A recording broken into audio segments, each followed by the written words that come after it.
Muy buenas, buenas. Aquí con ustedes nuevamente para hacer una pequeña reflexión sobre el tema del fin del mundo. Y es una reflexión sobre qué tan cerca está el tiempo del arrebatamiento, qué tan cerca está el tiempo de la gran tribulación, los 7 años de la semana 70 de Daniel, y qué tan cerca está la segunda venida de nuestro Señor. Entonces vamos a Mateo 24, 34, porque dice: de cierto os digo que no pasará esta generación hasta que todo esto acontezca. Eso lo podemos utilizar como un marcador de tiempo y es lo que frecuentemente utilizan los cristianos para predecir qué tan cerca está la venida de nuestro Señor, y enmarcan ese versículo para hablar sobre los eventos apocalípticos a los que Jesús se estaba refiriendo en Mateo 24. Y quieren calcular el tiempo de una generación utilizando el Salmo 90:10, que dice: los días de nuestra edad son 70 años y sí, en los más robustos son 80 años. Con todo su fortaleza es molestia y trabajo porque pronto pasan y volamos. Sí, incluso quieren relacionar ese volamos con el arrebatamiento. Sin embargo, ¿qué tan seguro es que el tiempo de una generación son 70 u 80 años según lo que dice aquí? Porque hay personas que viven más. ¿Qué quiere decir esto? Que hay personas que tienen más tiempo de lo que una generación debería ser. Hay personas que viven 100, 110, hasta 120 años. Hay personas que, bueno, hay unos pocos casos de personas que han vivido un poco más de 120 años, incluso en la época actual, en el siglo XIX, creo, 19, sí. Una mujer en Francia que vivió más de 120 años, no tengo el nombre ahora aquí, pero sí hubo un caso. También escuché sobre el caso de un hombre en la India, no recuerdo si fue en el siglo XIX, pero sabemos que hay personajes bíblicos que vivieron más de 120 años, incluso después de eso que el Señor dijo, de que no pasará, de que el hombre no... sus días no serán 120 años. O sea, yo expliqué en el video pasado que no se estaba refiriendo a 120 años normales, sino a 120 jubileos, y no se estaba refiriendo particularmente a la vida de un ser humano, sino que se estaba refiriendo a el hombre gobernándose a sí mismo. Esa explicación ya la dimos. Pero ¿qué tan seguro es que una generación son 70 o 80 años? Bueno, hay otra posibilidad, aunque no la veo tan factible, pero es una posibilidad. Repitan conmigo, posibilidad. No estoy diciéndole aquí a nadie que eso es así, pero vámonos a Génesis 15, del verso 13. Entonces Jehová dijo a Abraham: ten por cierto que tu descendencia morará en tierra ajena y será esclava allí y será oprimida 400 años. Quédate, 400 años, quédate con ese número. Mas también a la nación a la cual servirán juzgaré yo, y después de esta saldrán con gran riqueza. Y tú vendrás a tus padres en paz y serás sepultado en buena vejez. Y en la cuarta generación, quédate con esto, cuarta generación, volverán acá, porque aún no ha llegado a su colmo de la maldad del amorreo hasta aquí. Fíjate, Abraham estaba en la tierra de Canaán y Dios le hizo esa promesa. Le dijo que el pueblo volvería allá, a la tierra donde él estaba, que es la tierra que Dios le prometió, la tierra de Canaán. Y le dijo que su pueblo será esclavo 400 años y que a la cuarta generación iría ahí, a la tierra de Canaán. Bueno, eso se cumplió, esa profecía, cuando el pueblo de Israel fue libre de Egipto. Conquistaron luego con Josué la tierra de Canaán. Pero quédate con los números. Tu pueblo será esclavo 400 años y a la cuarta generación saldrá. ¿Qué quiere decir esto? Que podríamos tomar una generación como 100 años, y eso me parece también algo posible, ¿sí? Aunque también lo del Salmo también tiene su posibilidad, Salmo 90:10. Entonces, ¿son 80 o son 100 años el máximo de una generación? Bueno, hay personas, como ya lo repito, que viven más de 80 años, es algo normal. Muchas personas viven más de 80 años. Claro que a los 80 años ya tú sabes que estás cerca, tienes un paso más allá que acá, eso lo sabemos ya cuando estamos viejitos. Pero sí hay personas que viven más de 80 años. Entonces, fuese lo que fuese, sabemos que no pasará esta generación hasta que todo esto acontezca, lo dijo el Señor Jesús. Sabemos que empiezan a contar como el reloj profético desde el tiempo en que el Estado de Israel renació como nación, porque ellos perdieron su vida nacional, primero su vida espiritual al rechazar al Mesías en el año 33 y luego su vida nacional cuando fueron invadidos por los romanos, destruyeron el templo y entonces fueron sacados de su tierra. Pero renacieron el 14 de mayo de 1948, casi 77 años, casi llegamos a los 77 años. O sea, que si Jesús se estaba refiriendo al tiempo de una generación con los 80 años y ahí estaba encerrado en esa generación, que no pasará esta generación hasta que veamos todo esto, se estaba refiriendo también al tiempo de la gran tribulación, ya no cuadran las cuentas, porque la gran tribulación, si los calendarios están bien, que eso tampoco es 100% seguro, aquí estamos hablando en hipótesis, ojo, no estoy diciendo nada, no estoy poniendo fecha, pero si los calendarios están bien, entonces la gran tribulación debería comenzar en el año 2026, ¿sí?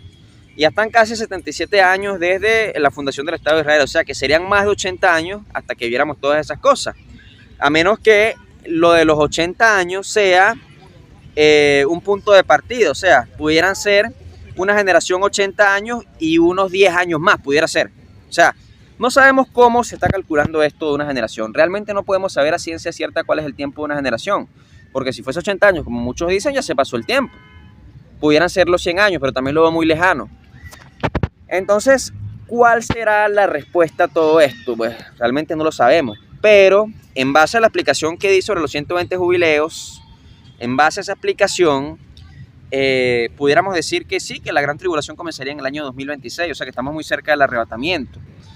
Vamos a Oseas 6 nuevamente, el versículo que leímos el video pasado. Venid y volvamos a Jehová, porque Él arrebató y nos curará, hirió y nos vendará, nos dará vida después de 2 días, en el tercer día nos resucitará y viviremos delante de Él.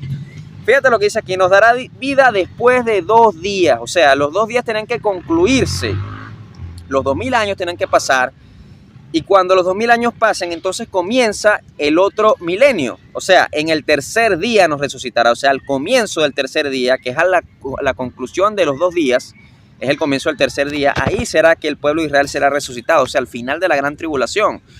Y bueno, si realmente Cristo murió en el año 33 y resucitó en el año 33, y entonces serían entonces 2000 años del año 33 al año 2033, quiere decir que esta profecía de Oseas se cumpliría en el año 2033, en caso de que todo esté correctamente con los números. Sí, eso después de 2 días, los 2 días pasarían en el año 2033, comenzaría el tercer día y ahí serían resucitados espiritualmente, porque recuerden que ellos están muertos espiritualmente por haber rechazado al Mesías. ¿Qué dice Zacarías 13, el 6 al 8? Y le preguntarán, ¿qué heridas son estas en tus manos? Y él responderá, con ellas fui herido en la casa de mis amigos. ¿Quién es ese que habla en Zacarías?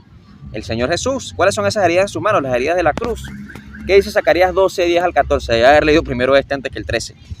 Del 10 al 14 dice, y derramaré sobre la casa de David y sobre los moradores de Jerusalén espíritu de gracia y de oración, y mirarán a mí, a quien traspasaron. ¿Quién está diciendo esto? El Señor.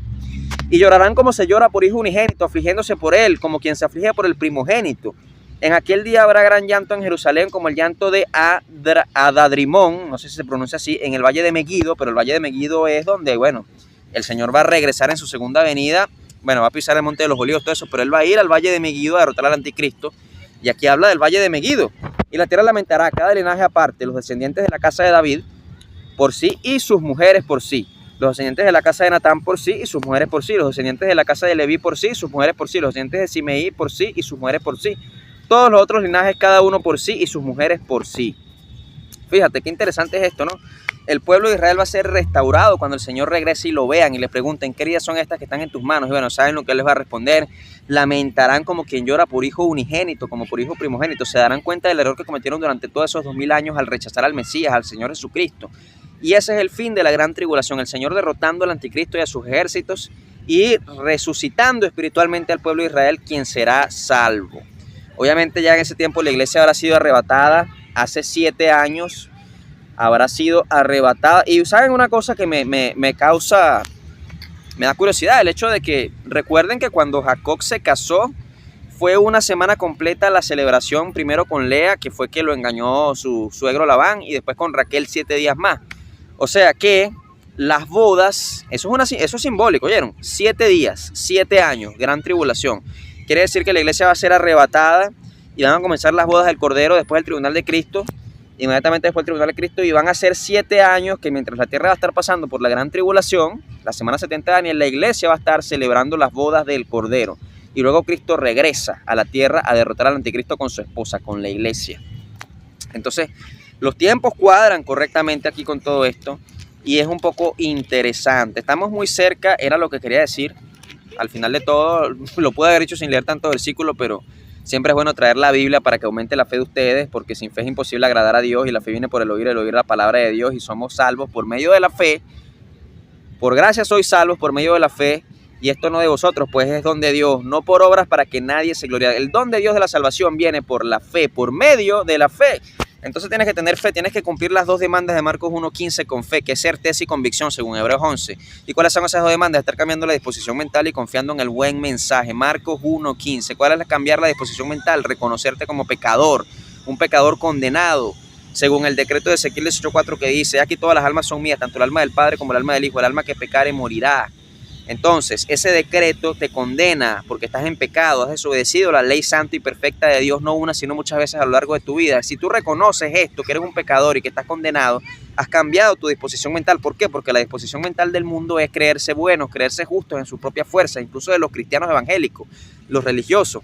Sin embargo, Dios te manda que cambies tu disposición mental, a que te reconozcas como pecador, así como en la parábola del publicano y el pecador, que el publicano lloraba y se decía a sí mismo: Dios, sé propicio a mi pecador, ni siquiera levantaba los ojos al cielo en señal de angustia. Emocionalmente estaba destrozado porque se sabía un pecador y que estaba condenado, porque obviamente sabemos que el alma que pecare esa morirá. Ese es un decreto que viene desde el libro de Ezequiel, no es un decreto nuevo del Nuevo Testamento.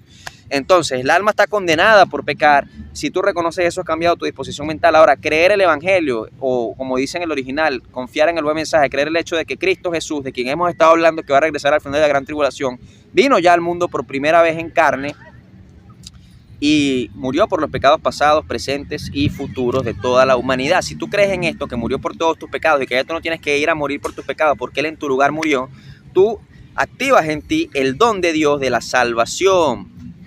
Pues por gracia sois salvos por medio de la fe, y esto no de nosotros, pues es don de Dios. La salvación es don de Dios. Y tú tienes gracia con Dios cuando tienes fe, cuando tienes certeza y convicción que Cristo pagó por los pecados pasados, presentes y futuros. Entonces, activas ese don y puedes ser salvo. Entonces, si tú activas ese don ahorita, tú vas a poder ser arrebatado cuando venga el arrebatamiento y vas a librarte de la gran tribulación y vas a entrar a las bodas del Cordero.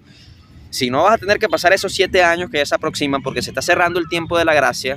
Acuérdense que estamos en dispensaciones bíblicas y la dispensación de la gracia está por llegar a su fin, y tendrás que pasar esa gran tribulación y morir por Cristo y evitar que te pongan la marca de la bestia que está próxima a venir. Ahora, el tiempo está muy cerca, sí.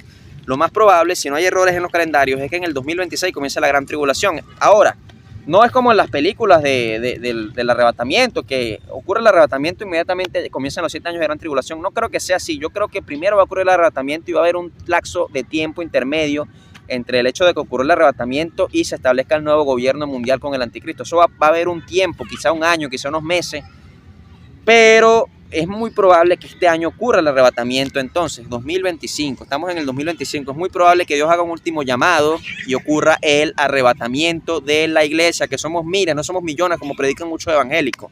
¿Por qué? Porque son muy pocos los que han cumplido estas 2 demandas de Marcos 1:15, cambiar la disposición mental y confiar en el mensaje, y solo ellos van a ser arrebatados. No es como enseñan algunos que no, que tienes que guardarte en santidad para ser arrebatado. Eso es mentira. Tienes que guardarte en santidad por amor a Dios y porque no quieres recibir la disciplina de Dios, que es muy fuerte, es muy dura. Y para aquellos que subestiman la disciplina de Dios, recuerden lo que le pasó a Job, que no estaba bajo disciplina, pero lo pongo como ejemplo. ¿Por qué? Porque él estaba siendo probado, y si él, sin estar bajo disciplina, sino probado, pasó lo que pasó, ¿qué quedará para los que están bajo disciplina de Dios? A los que se portan mal y pecan y hacen lo que les da la gana y viven en la carne, habiendo sido ya salvos. Entonces, no menosprecies la disciplina de Dios, pero no vas a irte al infierno, te vas a quedar en el arrebatamiento si has cumplido las 2 demandas y has sido salvo. Y eso es lo que yo vengo a enseñar, porque yo estoy hablando evangelísticamente, no estoy hablando pastoralmente. No estoy hablando a la gente, a las almas ya salvas para guiarlas a la santidad, aunque eso es algo muy bueno, y a los que son salvos les digo, vivan en santidad. Pero mi misión es que las almas que no son salvas sean salvas. Sea una persona mundana, sea una persona evangélica, tú tienes que ser salvo, y no es por medio de la santidad, sino es por medio de cumplir estas 2 demandas. Una vez que las cumplas, ahí sí vive toda la santidad que tú quieras, porque es necesario. Yo, que soy salvo, tengo que guardarme, porque si no recibo la disciplina de Dios, y es una disciplina muy dura y la he recibido en muchas oportunidades, pero lo importante aquí es primero ser salvo, porque ya no hay tiempo, ¿me entiendes? Ya no hay tiempo. Ya va a ocurrir el arrebatamiento dentro de muy poco. Yo no sé el día ni la hora, yo no sé la fecha, no lo sé. ¿Se puede saber o no se puede saber? Yo tampoco lo sé, pero sé que está muy cerca, eso sí te lo puedo decir. Las señales están dadas, la inteligencia artificial está avanzando mucho. Esa es la imagen de la bestia que viene en el futuro. El gobernante mundial ya va a entrar en escena dentro de muy poco. Yo no sé si nosotros, la iglesia, lo vamos a reconocer antes del arrebatamiento o no, no lo sé. Es muy probable, hay versículos que parecen decir eso, no lo sé, pero sé que está muy próximo a aparecer, ya está en la tierra. Y el nuevo gobierno mundial viene, y hay una oposición, sí, hay gobiernos que se oponen, aunque dice la Biblia que el mundo está bajo el maligno. Dios levanta líderes que respaldan su palabra y levanta gente que se opone a eso y que busca los valores bíblicos y los valores cristianos. Hay gente que es levantada para eso, pero ya se acerca el tiempo en que va a surgir ese personaje, y cuando ese personaje surja va a tomar control de todo el mundo y va a implantar la marca de la bestia, que nadie va a poder comprar ni vender sino el que tenga la marca o el número de su nombre. Entonces, Es necesario que seamos librados de eso. Han habido cambios en el mundo. Hay presidentes que están en contra de este sistema del anticristo, que están en contra de estas doctrinas, de estas ideologías del anticristo, que no las voy a mencionar aquí porque no quiero que me bajen el video. Hay presidentes de derecha, más que todo, presidentes que están con el libre mercado, con la libertad de expresión, con la libertad de que tú hagas lo que... O sea, la verdadera libertad de tu cuerpo no es el aborto, sabemos que ese es otro tema. La verdadera libertad de tu cuerpo es que cuando ocurra lo que ocurrió en el 2020, no te obliguen a, tú sabes, no voy a decir, no te obligan a eso. Eso es libertad de tu cuerpo, ¿sí? No el aborto. El aborto es algo aborrecible a los ojos de Dios, es algo que Dios aborrece, que Dios detesta, es un asesinato. Ahora, lo que hicieron en fechas posteriores al 2020, que obligaron a las personas, ustedes saben que eso sí es quitarle a la gente la libertad del cuerpo. Bueno, hay presidentes, hay gobiernos que se oponen a eso, son muy pocos, pero hay gobiernos y gobernantes que son puestos por Dios para oponerse a ese sistema. Hace poco ganó el presidente Donald Trump en Estados Unidos. Hay presidentes como en El Salvador, Nayib Bukele, que muchos dicen que es el anticristo. Yo no creo que lo sea. Parece ser un hombre que ha sido puesto por Dios también para liberar a ese país de todas las pandillas y todas las cosas que había, pero también para dar ejemplo al mundo de un gobierno cristiano. Hay presidentes que no son cristianos, pero también son utilizados por Dios porque están con ideologías de libertad verdadera, están en contra de las ideologías del anticristo, como puede ser el presidente Javier Milei en Argentina, que no es cristiano, pero sus ideologías son unas ideologías que están más alineadas a la palabra de Dios. Hay gobiernos que se oponen al sistema del anticristo de la bestia, pero cuando llega la gran tribulación ya no va a haber oposición, va a tomar control de todo y va a obligar a la gente a marcarse. Entonces, ¿tú te quieres quedar aquí o te quieres ir? Asegúrate, cumpliendo las dos demandas de Marcos 1:15, que vas a poder ser arrebatado y no vas a tener que pasar por todo ese infierno que va a ser volcado en la tierra. Entonces, el tiempo está muy, pero muy cerca. Es necesario que pongas tu fe completa en Jesucristo y no parcialmente, sino completamente. Bueno, quería hablar sobre eso en este ratito que tenía. Desearles bendiciones. Muy pronto estaré con ustedes con otro mensaje. Dios me ha estado inspirando a hablar de escatología últimamente, aunque no es mi fuerte y no es algo que me guste hacerlo porque no me considero experto en eso, pero la voluntad de Dios es la que tiene que hacerse. Muchas bendiciones. Nos vemos en otra oportunidad. Hasta pronto.